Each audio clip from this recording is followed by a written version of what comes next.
MP Funyula. Thank you, Honorable Speaker. Honorable Speaker, pursuant to the provision Standing Order 442C, I rise to request for a statement on behalf of Kenyan journalists employed as staff members or freelancers by international media houses regarding the systematic exploitation, racial discrimination, and violation of the constitutionally granted labor rights.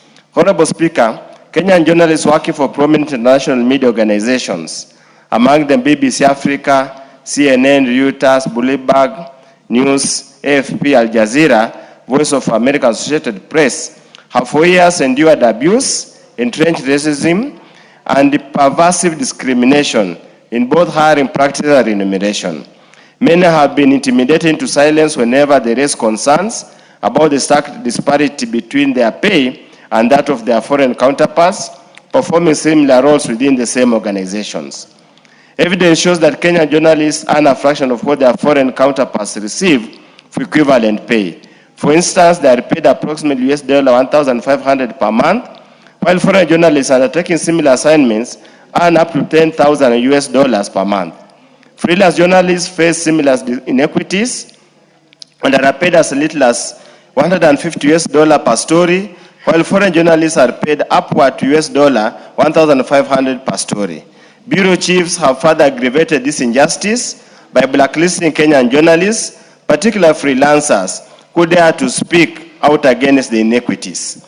Honorable Speaker, the exploitation is compounded by the fact that Kenya hosts the highest number of foreign correspondents in the African continent who obtain freelance visa and directly displace qualified Kenyan journalists for employment and freelance opportunities in their own country. These systematic violations of the law have left hundreds of skilled Kenyan media professionals without recourse, and all efforts to resolve the matter through relevant bodies have yielded no meaningful results. Honorable Speaker, it's against this background that I seek a statement from the chairperson of the Departmental Committee on Labor on the following. 1, the measures being undertaken by relevant government agencies to investigate and address the documented case of racial discrimination, harassment, and grossly inequitable remuneration suffered by Kenyan journalists employed by international media houses operating in Kenya.